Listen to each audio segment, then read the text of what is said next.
अब इसको मैं कैसे आपको बताना चाह रहा हूँ, जब मृत्यु आती है और अगर हम कृष्ण भावनाभावित नहीं है, क्या है प्रभु जी, अगर हम कृष्ण भावनाभावित नहीं है तो क्या होता है प्रभु जी, ये सारा का सारा जो हमने किया, जितना हमने जोड़ा है, बैंक बैलेंस, बहुत मेहनत करके बैंक बैलेंस बनाया, लोगों की हेल्प करी, बहुतों से रिश्ते बनाए, मित्र बनाए बहुत सारे, कि जब विपरीत परिस्थिति आएंगी मित्र हेल्प करेगा, रिश्ते जोड़े, बहुतों को हेल्प किया, बैंक बैलेंस बनाया, खूब नाम कमाया, सब किया। जब मृत्यु आती है, अगर आप कृष्ण भावनाभावित नहीं हो तो ये आपने जो कुछ किया सबके सब शुद्ध नहीं हो जाता है। क्या हो जाता है? क्योंकि आप कृष्ण भावनाभावित नहीं हो, सब बेकार हो जाता है, सब पे पानी फिर जाता है, कुछ नहीं कर पाता आपका बैंक बैलेंस, कुछ नहीं कर पाते आपके रिश्तेदार, कुछ नहीं कर पाते आपके मित्र, सबके सब देखते रह जाते हैं, आंखों में से आंसू बहाते रहते हैं। अबे आंखों के आंसू से मुझे क्या मतलब है? अचार डालूंगा क्या मैं इनका? बचा मुझे? कोई नहीं बचा सकता। सही है कि नहीं बताइए? बचा पाता है कोई? कोई भी नहीं बचा पाता प्रभु जी, कोई नहीं बचा पाता। ना माता पिता बचा पाते, अगर पुत्र है तो माता पिता नहीं बचा पाते, अगर मरने वाले माता पिता है तो पुत्र नहीं बचा पाता। इसका मतलब कोई रिश्ता किसी को नहीं बचा पा रहा, न ये बैंक बैलेंस बचा पा रहा, ना हमारी शोहरत बचा पा रही। मृत्यु से कोई सुरक्षा दे सकता है इनमें से कोई भी चीज? कोई भी चीज नहीं दे सकती। और हकीकत में अगर देखा जाए, हर व्यक्ति सबसे ज्यादा भयभीत किससे है बताइए आप? मृत्यु से। ट्राई कर लो आप, किसी को बोल दो आप, उसने कुछ भी प्राप्त कर लिया, मृत्यु आ रही, हालत खराब हो जाएगी उसकी। क्या कुछ तो पता लगा हुआ ना कोरोना के समय में, बता दिया उसको। मतलब इतने ज्यादा डरपोक लोग भी हैं कि क्या हुआ, बता दिया उनको कि अरे कोरोना होने की संभावना है। प्रभु जी, कोरोना की रिपोर्ट पॉजिटिव आने से पहले कूद के मर गए छत से कि मैं तो मर गया, क्योंकि पहले बहुत ज्यादा खौफ था ना इसका कि हो गया तो गया, हो गया मतलब गया, मतलब उस व्यक्ति से इंतजार ही नहीं हुआ कि जो पॉजिटिव रिपोर्ट आएगी तो क्या होगा, चल पहले ही चल तू तो।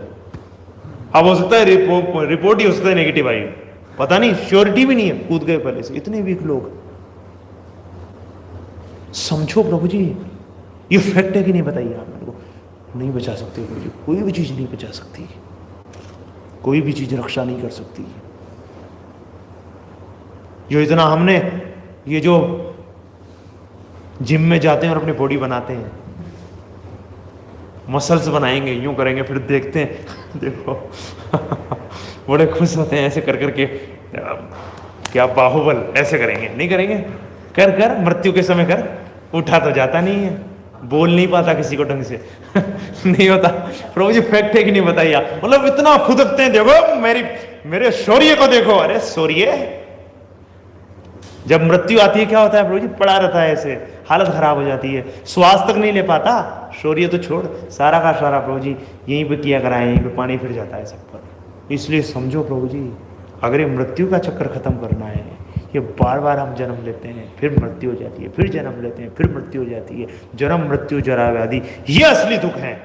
और इन दुखों का स्थायी समाधान हम केवल और केवल मनुष्य शरीर में प्राप्त कर सकते हैं। और मनुष्य शरीर में स्थायी समाधान कब प्राप्त कर सकते हैं? जब हम कृष्ण भावना भावित रहेंगे। अगर हमने अपने जीवन से कृष्ण भावना मत को हटा दिया, अगर हमारे जीवन में से कृष्ण भावना का अगर लोप हो गया, तो ये सारा जो भी चीजें हैं प्रभु जी, हमने जो कुछ किया है वो कोई भी चीज हमें नहीं बचा पाएगी। परंतु अगर हम कृष्ण भावना भावित रहे तो अवश्य सुरक्षा प्राप्त होगी, अवश्य। कृष्ण भावनामृत हमें अवश्य बचाएगा, क्योंकि कृष्ण भावनामृत कृष्ण से अभिन्न है। कृष्ण भावनामृत का ना समझ गया? अगर आप कृष्ण भावना भावित हो, इसका मतलब आपकी भावना में कौन है? कृष्ण। कृष्ण के बारे में सोच रहे हो, आपकी भावना में कौन है? कृष्ण। इसका मतलब आपकी भावना में अगर कृष्ण है तो इसका मतलब साक्षात कृष्ण आपके साथ हैं। और कृष्ण अगर आपके साथ साक्षात हैं तो यमदूत कुछ कर ही नहीं सकते, आपको यमदूत छू भी नहीं सकते। इसका मतलब कोई भय की चीज ही नहीं रही प्रभु जी। इसलिए निर्भय होना है ना प्रभु जी, तो भगवान कृष्ण के चरण कमलों का आश्रय लेना पड़ेगा। इसको समझो प्रभु जी, उनकी भक्ति का आश्रय लेना पड़ेगा प्रभु जी, तब हम शुद्ध होंगे। अगर आप सोचते हो कि हमें कोई भी चीज बचा लेगी, क्षमा करेगा प्रभु जी, नहीं बचा सकती। ये अर्जुन जी की फीलिंग्स को किसी भी तरीके से अपने जीवन में लगाओ। अर्जुन जी की जो भावनाएं है ना प्रभु जी, इनको अपने जीवन में लगाइए। मैं हाथ जोड़ के आग्रह करता हूं। तो